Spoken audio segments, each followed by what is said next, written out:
Welcome to the Three Kingdoms, the last remnant of civilization. Overview. Forsaken is a two-player card game which is set in an apocalyptic wasteland. A once prosperous world reduced to rubble by a divine war. In Forsaken, each player takes the role of a survivor in this desolate, magic-ruled landscape. In order to endure against the dangerous foes of this land, you'll need the help of the almighty gods themselves. In Forsaken, each player must fight for control of three distinct kingdoms.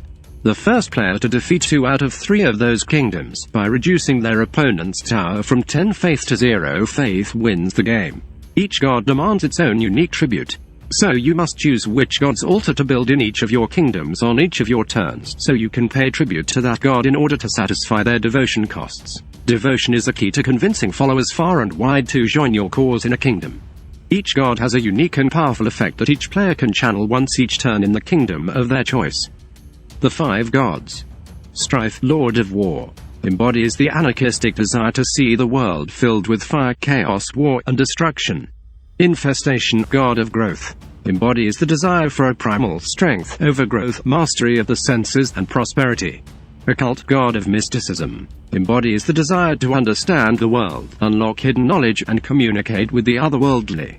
Contagion, God of Decay, embodies the sadistic desire for death, decay, plague, and torture. Grandeur, God of Glory, embodies the desire for pride, honor, showmanship, and the lust for glory. Kingdoms. The game begins with 3 distinct kingdoms. Each of these kingdoms has a friendly side which you control, and an enemy side which your opponent controls. Your side of each kingdom can hold a maximum of 5 altars, 3 followers, and 3 invocations. Towers. Each player begins the game with a tower in each kingdom. Each tower starts with 10 faith. When a tower is reduced to 0 faith, you lose that kingdom. How to win. Each tower starts with 10 faith but can be restored above 10. The goal of each player is to reduce 2 out of 3 of their opponent's towers to 0 faith, or force a player to concede a kingdom. When a tower is reduced to 0 faith, it, along with its opposing kingdom, both disappear from the game, and all cards from that kingdom are placed in the discard pile, also known as the past. When 2 of your 3 towers have been reduced to 0 faith, you immediately lose the game. Followers are the easiest way to fight against your opponent's kingdoms and reduce their towers to 0 faith. Altars. There are 5 different altars. 1 for each god. Altars are used to pay the costs required to play cards from your hand, activate the abilities of your followers, and channel gods. Each turn, during your main phase, you may build up to 1 altar of any god in each of your kingdoms. This can be done 1 at a time and at any point, individually, during the main phase. Altars are a free and unlimited resource. You don't have to do anything or play a card to gain access to them. In order to build an altar, simply place it on the bottom of your kingdom. Altars enter play refreshed. This means they can be used to provide devotion the same turn that they enter play. If you do use an altar to provide devotion, it becomes exhausted. Temples. When you have 5 altars in any given kingdom, that kingdom is full, and you cannot build any more altars in it. However, if you have not yet built an altar for turn, you can upgrade an altar to a temple in each of your kingdoms that have 5 altars. A temple can satisfy the devotion requirement for any god you want it to. Think of it as a wildcard resource. Each kingdom can have a maximum of any combination of 5 altars and/or temples. Devotion costs. Each card has a devotion cost. The altar requirement that you must satisfy in order to play that card. When you pay a devotion cost, you must exhaust the altars specified in the cost. A cost of 1, or any number, indicates that any altar type or temple can be used to satisfy that part of a card's devotion cost. When you play a card, you must turn the altars or temples you used to pay the cost sideways to show they've been used to pay a devotion cost.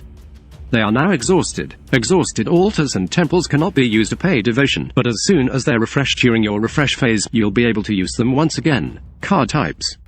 The 4 types of cards in the game. Followers, gods, decrees, and invocations.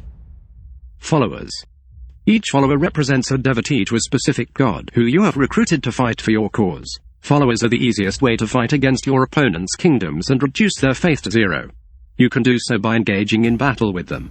Followers enter play from your hand refreshed, but they cannot battle on the same turn in which they entered a kingdom.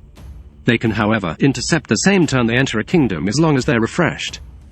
When a kingdom has 3 followers in it, it is full.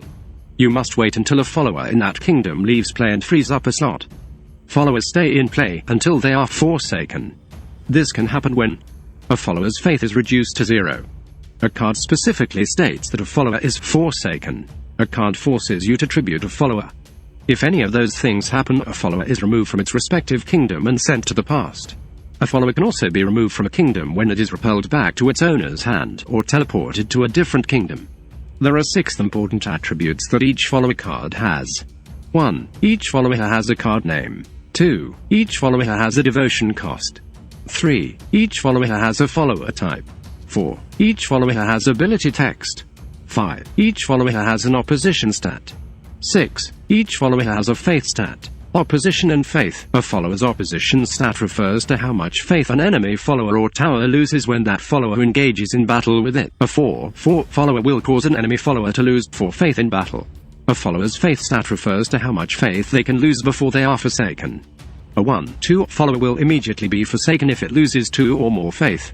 When followers are involved in battle with one another, they each cause the opposing follower to lose faith equal to their opposition. Whenever a follower loses faith, you should place that many opposition tokens on that follower to indicate that its faith has been reduced. Faith does not automatically restore at the end of the turn. It can only be restored through the use of a card or effect. When you restore a follower or a kingdom, remove that many opposition tokens from it. When a follower has as many or more opposition tokens on it as its faith, it is immediately forsaken. For example, if you battle with a 1/2 follower and your opponent intercepts that follower with their 1/2 follower, at the end of that battle each follower loses 1 faith. And both players must place 1 opposition token on their follower. Both of those followers survive. Gods. There are 5 god cards in the game. Gods are just like followers, but they are much more powerful and their devotion cost must be paid in all of your remaining kingdoms instead of just the kingdom in which you're playing it. Decrees. Decree cards deliver powerful one-time effects. They represent an otherworldly action that your god has commanded. Each decree card has a name, a devotion cost, a card type, and ability text, but no opposition stat or faith stat. Some decrees can only affect the kingdom in which you pay their devotion cost. Others can affect any kingdom, no matter where you paid their devotion cost. After you apply a decree and it fulfills its effect, it is placed directly into the past. Invocations.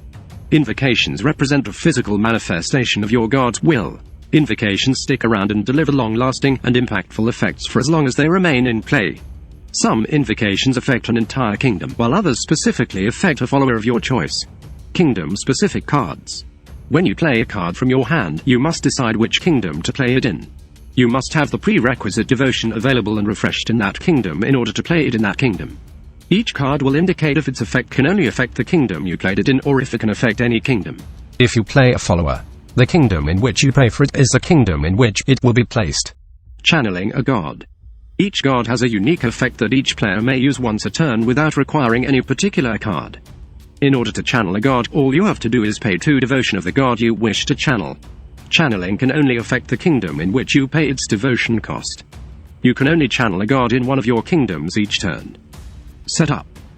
In order to begin the game, you and an opponent will need to bring a deck of at least 40 cards. Depending on the format, this will either be a pre-constructed sealed deck or a constructed deck of your own creation. You'll also need a reserve of altars and game tokens for both players to use, including a way to track each kingdom's faith. This is the suggested structure of 3 opposing kingdoms. How to begin the game. Each player starts the game by shuffling their deck. Randomly determine who will go first.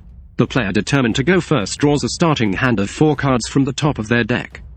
The player determined to go second draws a starting hand of 5 cards from the top of their deck. The game is played over a series of turns, beginning with the player chosen to go first and then alternating back and forth until a player is victorious. When it's your turn, you are the active player. When it is your opponent's turn, you are the inactive player. The Mulligan Phase. After each player draws their opening hand of cards, they'll have the option to mulligan. Starting with the player who goes first, each player may choose any number of cards from their hand that they do not want to keep and then shuffle them back into their deck. Then they'll draw that many cards from the top of the deck. Each player can mulligan only once per game. After that, you are stuck with the cards you've drawn. The phases of the turn. There are 2 distinct phases of a player's turn. The refresh phase. During the refresh phase of your turn, each of your exhausted altars, temples, and followers are refreshed. This means that altars and temples can once again be used to pay devotion and that followers can once again battle, intercept, or bow. If your followers or altars' temples were exhausted, turn them back to their starting position. After you've refreshed your cards, draw the top card of your deck.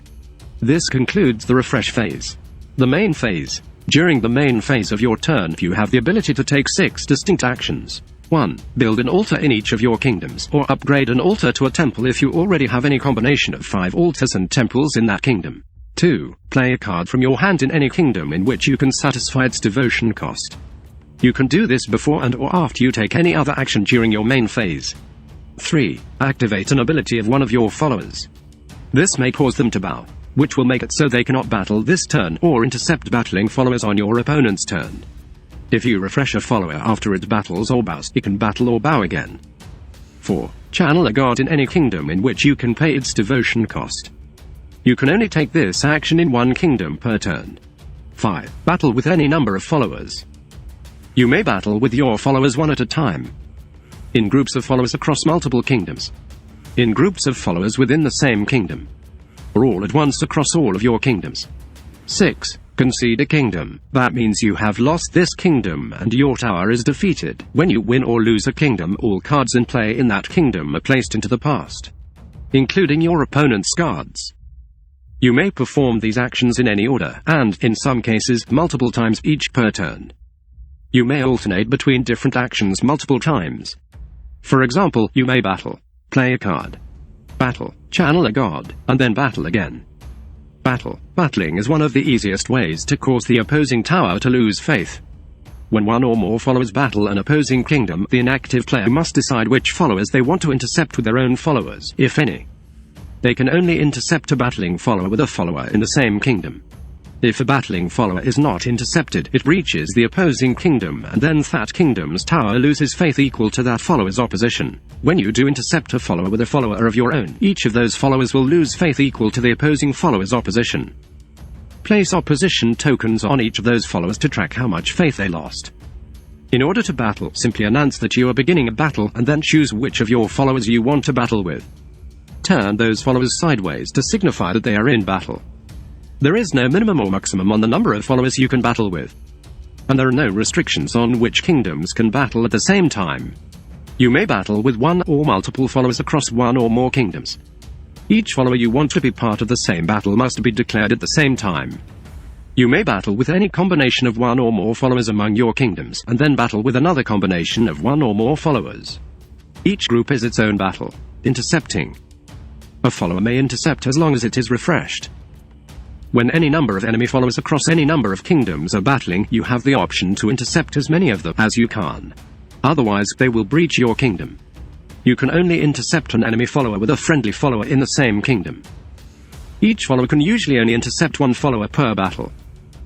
If your opponent battles with multiple followers in a kingdom and you only have one refreshed follower, you'll have to choose which follower you potentially want to intercept. As the intercepting player, you have the option to intercept one battling follower with multiple followers as long as they are in the same kingdom as the battling follower. In that case, the enemy follower must divide its opposition between those intercepting followers. The intercepting followers will each deal their opposition to the battling follower and cause it to lose faith equal to their combined opposition. Because a follower can intercept as long as it is not exhausted, and an opponent may battle multiple times in a turn, a follower may intercept against an enemy follower, survive, and then go on to intercept another enemy follower in a different battle in the same turn. The phases of a battle. 1. Active player declares all battlers simultaneously. 2. All battle abilities, such as Leader and Onslaught, happen in the order of the active player's choosing. 3. Inactive player declares all Interceptors simultaneously.